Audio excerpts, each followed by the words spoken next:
Satu lari dari melambung tadi ke sana, dong kejar sampai sana. Tapi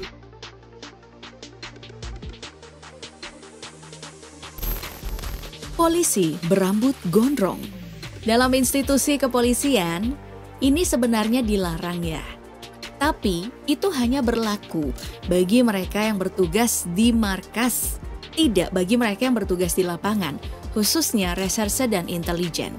Nah, tujuannya untuk apa sih? Memberikan kesan sangar, sekaligus mempermudah para polisi menyamar dan masuk ke lingkungan para bandit. Hal ini untuk memudahkan mereka dalam menjalankan tugas dan mengungkap kasus tertentu. Berambut gondrong, berkumis tebal, beruban. Jika melihat orang yang satu ini, kamu akan sepakat dia adalah seorang dukun ketimbang seorang polisi. Itu karena pria ini beberapa kali tertangkap kamera tampil dengan balutan pakaian sipil, kaos oblong, dan celana sederhana. Namanya adalah Aibtu Nur Alam. Sehari-hari Nur Alam ini berdinas sebagai bagian dari Resmo Polres Bone, Sulawesi Selatan.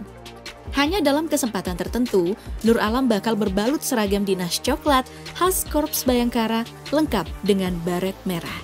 Tapi jangan anggap remeh beliau ya. Karena dia bukan cuma bagian dari Polisi Republik Indonesia saja, dia disebut senior dari para reserse di lingkup Polres Bone, Sulawesi Selatan. Bahkan ia disebut kakek dari Satuan Resmob di Polres Bone. Nah, soal prestasi, Aibtu Nur Alam bersama tim Resmob Satreskrim Polres Bone pernah mendapatkan penghargaan dari Kapolres Bone karena telah menunjukkan dedikasi dan loyalitas yang tinggi dalam mengungkapkan kasus pembunuhan yang menggemparkan masyarakat di wilayah hukum Polres Bone. Terus ada juga sosok polisi bergaya nyentrik dan memiliki rambut gondrong dari Sumatera Selatan. Dia ini selalu dengan kacamata hitam atau mengenakan jaket jeans sebagai ciri khasnya. Namanya adalah Aibtu Ibnul Supriyanto atau lebih dikenal atau disapa dengan Ibnul Gondrong. Sudah sekitar 14 tahun dirinya mengabdi di Polsek Lubuk Linggau Barat dan sejak tahun 2021 ia dipromosikan untuk berdinas di Satreskrim Polres Lubuk Linggau. Ibnul Gondrong sendiri sekarang bertugas di Lubuk Linggau setelah sekitar 15 tahun mengabdi di Polsek Lubuk Linggau Barat. Selama menjadi polisi, Ibnul Gondrong punya banyak prestasi, seperti membongkar kasus atau menangkap para penjahat. Karena prestasinya ini, Ibnul Gondrong diangkat menjadi Katim Reskrim. Hingga pada tahun 2019, ia kembali naik jabatan dengan mengemban amanah sebagai Kepala Unit Intel Polsek Lubuk Linggau Barat. Bukan cuma jadi polisi, Ibnul Gondrong juga aktif di media sosial. Bersama dengan anak buahnya, ia sering membuat video komedi yang bertujuan untuk menghimbau dan mengedukasi masyarakat. Sudah ada ini tidak boleh suap menyuap.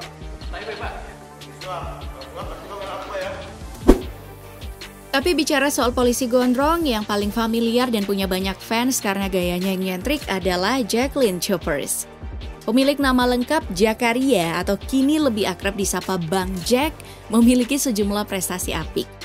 Dia adalah salah satu polisi reserse yang berpengalaman dalam mengungkap kasus-kasus pidana. Salah satunya yang sempat viral saat menangkap Yuda Arfandi, tersangka kasus kematian putra Tamara Tiasmara. Di balik keahliannya dalam mengungkap kasus-kasus pidana, ia adalah polisi yang pernah dihujani 11 peluru di tahun 2006 saat terjadi perampokan mesin ATM di daerah Cawang dengan nilai kerugian 2,8 miliar rupiah. Luar biasanya, meski dihujani peluru, Bang Jack tetap bisa hidup, padahal kala itu Jacqueline sedang tidak menggunakan rompi anti peluru. Setelah puluhan tahun jadi anggota Subdit Jatanras di Treskrimum Polda Metro Jaya, Bang Jack kemudian dimutasi dari Subdit Jatanras ke Humas Polda Metro Jaya bersama dengan Ambarita. Alasan kepindahannya ke bagian Humas karena keahlian dan popularitasnya dalam bermedia sosial. Kabarnya, sejak tahun 2023 lalu, Polda Metro Jaya mengembalikan Jacqueline untuk bertugas menangani tingkat kejahatan di lapangan.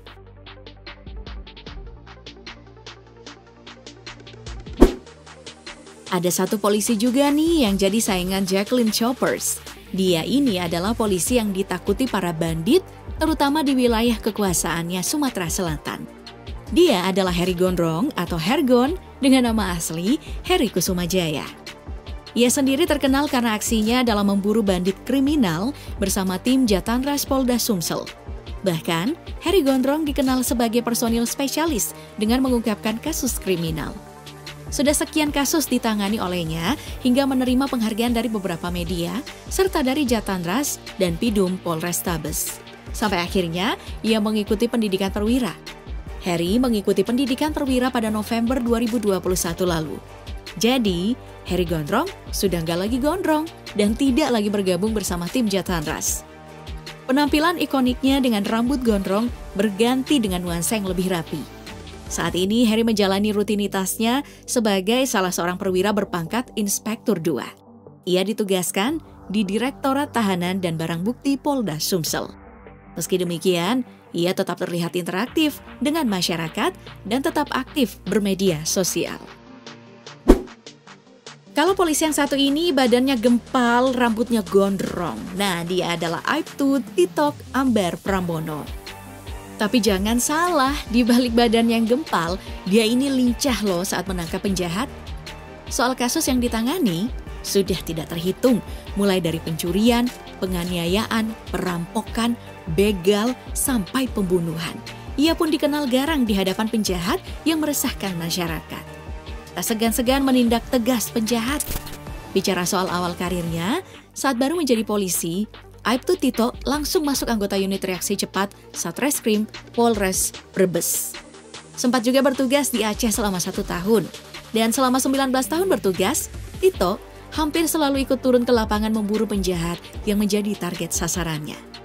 Karena prestasi yang ditorehkannya dalam mengungkap ratusan kasus kejahatan setiap tahunnya, Tito dipromosikan menjadi Kepala Unit 1 Satreskrim Polres Brebes.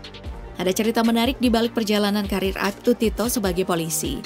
Jadi sebenarnya Tito ini tidak bercita-cita jadi polisi, melainkan jadi akuntan publik. Sempat kuliah, namun hanya dijalanin 1 semester. Tito pun iseng mendaftar Bintara dan diterima jadi anggota polisi di angkatan 1997 sampai 1998. Nah, ada satu sosok berambut gondrong yang sering muncul saat Badan Narkotika Nasional berhasil meringkus badan narkoba. Dia adalah Arman Depari. Pria berambut gondrong penyandang pangkat Irjen ini merupakan sosok sentral dalam pemberantasan narkotika. Sosok Irjen Arman Depari memang selalu menjadi sorotan. Jenderal Bintang 2 ini bersama timnya kerap unjuk gigi melumpuhkan bandar narkoba kelas kakap, bahkan yang berjaringan internasional. Para pengedar barang haram yang ditangkap BNN itu sampai tak berkutik setelah tangannya diborgol dan wajahnya disorot kamera awak media. Tampang beringas dan taktik yang handal, Arman Depari dalam membongkar jaringan pengedaran narkoba menjadikannya sosok yang angker bagi si bandar narkoba. Dilihat dari profilnya, Arman Depari ini memang memiliki latar belakang mumpuni di bidang pemberantasan narkoba. Sang jenderal pernah menduduki posisi sebagai Direktur Reserse Narkoba Polda Metro Jaya hingga di Mabes Polri. Selain itu, ia juga sempat menjabat sebagai Direktur Tindak Pidana Narkoba Bareskrim Polri. Polisi yang juga viral dengan rambut gondrong, kumis, dan jambang yang lebat adalah Bribka Sunarto. Ia ini adalah anggota Satuan Reserse Kriminal Polres Pati. Tapi belakangan, Bribka Sunarto viral kembali. Ia viral karena memilih merelakan rambut gondrongnya karena mendapat tugas yang baru. Bribka Sunarto memilih memangkas rambut gondrongnya dan jambangnya sehingga penampilannya berubah lebih rapi, sampai-sampai sulit dikenali kalau dia adalah Bribka Sunarto yang nyentrik dengan rambut gondrongnya.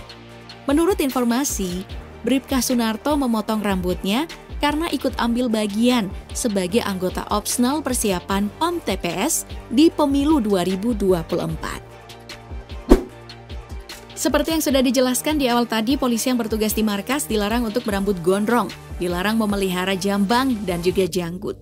Ada sanksi disiplin bagi polisi yang melanggar kecuali polisi yang bertugas di lapangan, khususnya anggota reserse dan intelijen. Makanya jangan heran kalau saat mereka mendapat panggilan dinas di markas polisi, banyak tuh polisi berseragam dengan rambut gondrong. Tapi biasanya mereka memilih berambut gondrong adalah mereka yang berpangkat bintara. Kecuali Awaludin Amin, ia adalah perwira yang dikenal dengan rambut gondrongnya dan sekarang berpangkat AKBP. Awaludin Amin sendiri memilih gondrong karena dia emang berasal dari Korps Brimob. Sejak lulus dari Akademi Kepolisian, dia ditugaskan di Korps Brimob dan selama 10 tahun bertugas di sana. Nah, karena bertugas sebagai reserse inilah, AKBP awal mulai memanjangkan rambutnya. Baru kemudian setelah menjabat sebagai Kapolres Maros, AKBP awal tidak lagi memanjangkan rambutnya.